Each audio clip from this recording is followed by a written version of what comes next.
আমি পিয়ালি আবার এসে গেছি আপনাদের সামনে একটা হেলদি অ্যান্ড টেস্টি ভিডিও নিয়ে।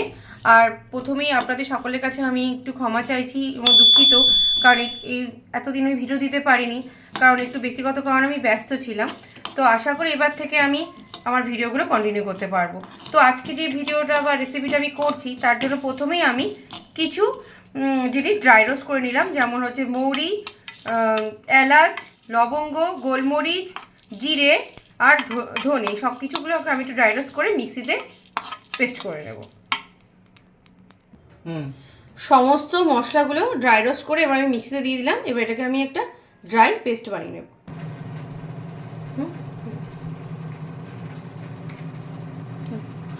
প্রথমেই বলেছিলাম বন্ধুরা যে এটা একটা হেলদি আর টেস্টি রেসিপি হবে, তার জন্য আমি সব সবজিগুলোকে একটুখানি গরম জলে ভাপিয়ে নিচ্ছি, যাতে আমাকে খুব অল্প তেলেই রান্নাটা আমি কমপ্লিট করতে পারি এবং শরীরের জন্য কোনো ক্ষতি না হয়।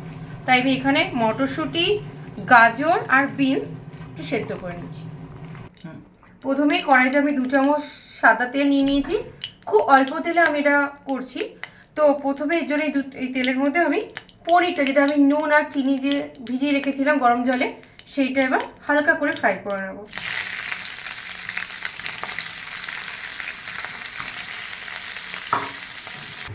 এবার যে সবজিগুলোকে আমি সেদ্ধ করে রেখেছিলাম সেই সবজিগুলোকে আমি হালকা করে ফ্রাই করে নিচ্ছি।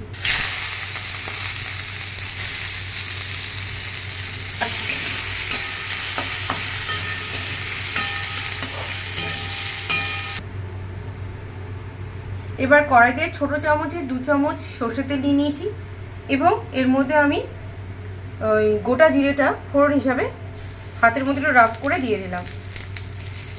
এরপরে দিয়ে দেব 2টো তেজপাতা।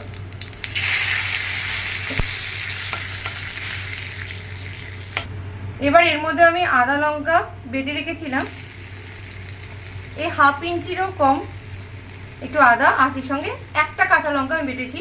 আপনারা আপনাদের পছন্দ মতো ঝাল দেবেন। এবার আমি টমেটো পেস্ট করে রেখেছিলাম একটা মিডিয়াম সাইজের, সেটা দিয়ে দিলাম। আর আদাটা একটু স্টিম করে, গ্যাসের ওভেনটা স্টিম করে আমি একটুখানি ভেজে নিলাম, যাতে কাঁচা গন্ধটা চলে যায়। এবার টমেটোটাকে একটুখানি নাড়াচাড়া করে নিই, আমি এর মধ্যে অন্য ইনগ্রিডিয়েন্টসগুলো দেবো। এরপর একে একে গুঁড়ো মশলাগুলোর মধ্যে দিয়ে দিচ্ছি, খুব কম একটুখানি, জাস্ট 1 চিমটে আমি হলুদ দিলাম। এবার বড় চামচের 1/2 চামচেরও কম একটু কাশ্মীরি লঙ্কার গুঁড়ো দিলাম। এবার আমি যে মশলাগুলো ড্রাই রোস্ট করে রেখেছিলাম ওর কিছুটা আমি দিলাম, আর কিছুটা আমি লাস্টে ছড়িয়ে দেব। এবার সেদ্ধ করে রাখা কাবলি ছোলাগুলোকে আমি এর মধ্যে দিয়ে দিলাম। এবার হালকা হাতে জাস্ট একটু নাড়িয়ে নেব। আর হ্যাঁ বন্ধুরা, আমি কিন্তু পুরো রান্নাটা একদম সিমটাকে সিম করে করছি, কারণ যাতে এটা পুড়ে না যায়, যেহেতু খুব কম তেলে রান্না, তাই আমাকে একটু সিম করে নিতে হচ্ছে।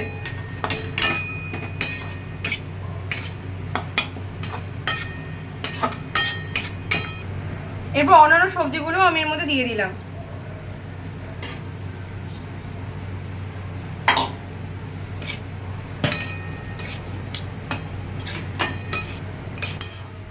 এবার এটাকে আমি হালকা হাতে একটুখানি নাড়াচাড়া করে মশলার সাথে কষিয়ে নিচ্ছি।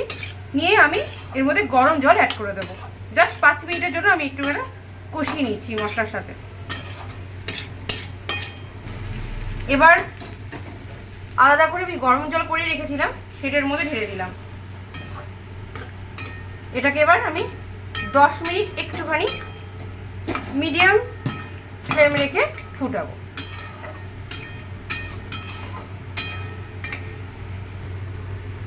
আর সঙ্গে আমি স্বাদ মতো নুন দিয়ে দিচ্ছি, আপনারা আপনাদের টেস্ট অনুযায়ী নুন দেবেন।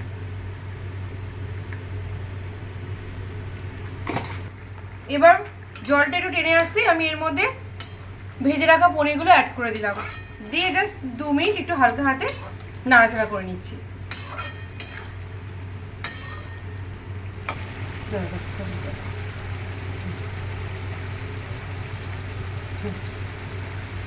এবার আমি এর মধ্যে খুবই অল্প পরিমাণে আমচুর পাউডার অ্যাড করে দিলাম। এদের টেস্টটা আরও এনহ্যান্স হবে। এবার 1 চামচ মতো কস্তুরি মেথি আমি হাতের মধ্যে রাব করে নিলাম, রাব করে এর মধ্যে ছড়িয়ে দিলাম, গন্ধটা আরও খুব সুন্দর আসবে। আর সবার শেষে আমি বলেছিলাম যে এই ভাজা মশলাটা আমি একটুখানি অ্যাড করে দেবো, ওটাও আমি অ্যাড করে দিলাম, জাস্ট একটুখানি কি অ্যাড করলাম। ব্যাস আমার রান্না হয়ে গেছে। এবার আমি জাস্ট ওভেনটা অফ করে দেবো। আমার এই রেসিপিটি সম্পূর্ণ কমপ্লিট। আপনারা নিজেরাই দেখতে পাচ্ছেন এটা দেখতে কিন্তু খুব লোভনীয় হয়েছে, গন্ধও খুব সুন্দর বেরোচ্ছে। আর এটা খুব হেলদি, খুব কম তেলে, আর খুব ভালো ইনগ্রিডিয়েন্টস যেগুলো আমাদের হেলথের জন্য খুব ভালো সেগুলো দিয়েই কিন্তু আমরা করেছি। তো অবশ্যই বাড়িতে ট্রাই করবেন, আর কেমন লাগলো আমাকে অবশ্যই কমেন্টের মাধ্যমে জানাবেন। আর এই ভিডিওটা ভালো লাগলে প্রচুর প্রচুর শেয়ার করবেন আর লাইক করে দেবেন, আর অবশ্যই সাবস্ক্রাইব করবেন, আর নিচে রাখা বেল আইকনটা প্রেস করতে ভুলবেন না, যাতে সবার আগে ভিডিও নোটিফিকেশনগুলো আপনারা পেতে পারেন। ঠিক আছে, তাহলে আজকের মতো বাই।